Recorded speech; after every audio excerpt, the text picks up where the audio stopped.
Not as much as everybody else, but you're right, Frank. And I think another thing she's shown us is that the Boston course has a reputation for, if you can finish it faster and in good shape, that it takes a lot less out of you. And I think that she knew that from those hills, and that's why she took the first part easy. Well, the men's race, for example, they were 1 hour, 3 minutes, and 12 seconds at halfway, so they ran 1 hour and 5 minutes and 30 seconds, the winner. So they were over 2 minutes slower for the second half, the winner was, which showed, yes, they did go out a little too hard. Yeah. Well, we're waiting behind Rosa for Treacy from Finland, who's had the race of her life. We're expecting her in about 2 minutes after Rosa, and then Priscilla Welch, who's moved up to third, the 43-year-old woman from Great Britain. She doesn't like to be told that she's 43 anymore because she's a top competitor in the open division as well, but she's going for a sub-2:30 performance and a Masters record here, which would be good for third place overall. So it's going to be a nice finish. Here's our shot from Hereford Street as Rosa will be turning the corner in just a second as we have our shaky cam from our women's truck.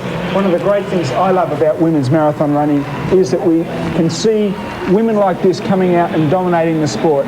There's no drugs, there's no steroids in it, which we are finding creeping into our sport in so many areas. Rosa's just a great attitude towards her training, trains hard, goes into her races well, races sensibly, and performs great. A lot of the women have sort of fragile attitudes, don't they, Catherine? Have you noticed that? Yes, of course, and I think, Rob, that's because there's so much pressure on them. There are very few women right at the top and a great glut of them just after the 2:30 mark. But Rosa, you're right, is balanced, and she's fun, and she's ebullient, and she really enjoys what she's doing. And that's another very interesting point you brought up there, the difference between the depths of the men's and the women's marathon running seen in the world today.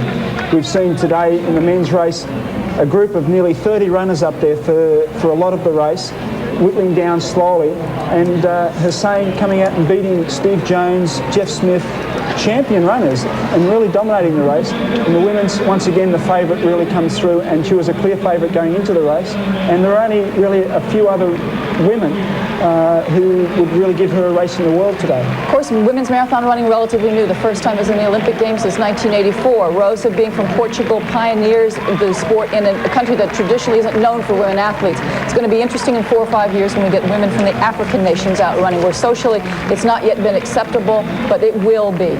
Anyway, Rosa Mota from Porto, Portugal, a small fishing village on the Portuguese coast, living some of the months of the year in Boulder, Colorado, coming in for a fantastic win and is sort of the darling of the Boston Portuguese community here, and that's one reason why she's running here in Boston. First time it's ever happened, back-to-back wins in the Boston Marathon for women.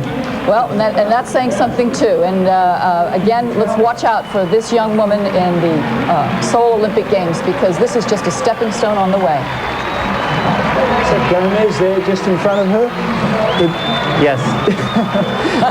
He was up in the lead pack and obviously is having a tough time of it. Here she comes to the chairs of the thousands.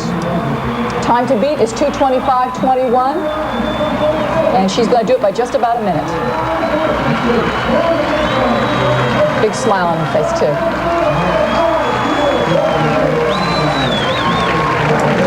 The thing that amazes me about her is that she runs across the finish line and hasn't even stopped yet. I crossed the finish line and could hardly walk. I had to be carried by 2 policemen. Last year, after she won this race, she went out and ran 10 miles the next day. She just recovers very, very quickly from all of these races, and it's phenomenal. It just shows how fresh she is. And it's interesting, she's not obsessive about the altitude training. A lot of the runners, male and female, both live in Boulder, as you know, Rob, and they think that the altitude makes all the difference in the world, but Rosa spends really most of the year at sea level. Look, she's hardly out of breath and going up to the creek.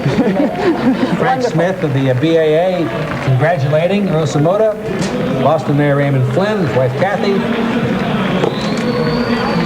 and she'll be getting her a laurel wreath as well.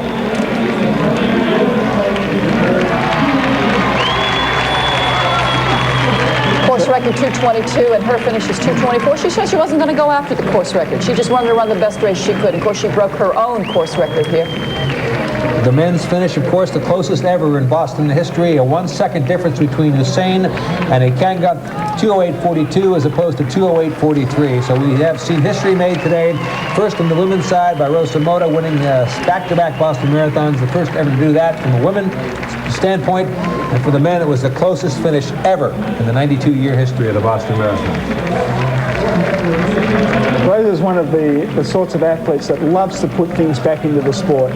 Like you're saying before, Catherine, she's really inspirational to women's participation in sport in Portugal in that Porto. And I think that's why she was really hurt emotionally when the Portuguese Federation came out and took this stand against her, because she just loves to do anything she possibly can to improve women's participation. Yes, Rob, but you know that's one of the toughest things about being, let's say, a celebrity and a star, and certainly you've been in this position. Your country starts making so many demands on you. Every charitable organization in the world calls, every school wants you to make a speech, and you really have to have enough time to continue your training. I think that's one reason why they like being in Boulder a couple months a year. It gives them a break from the constant pressures of Portugal. And Jose Pedrosa, her coach and advisor and friend, said that, you know, he has to protect her from a lot of that. He does it's real that. hard. You know, people make tremendous demands on you.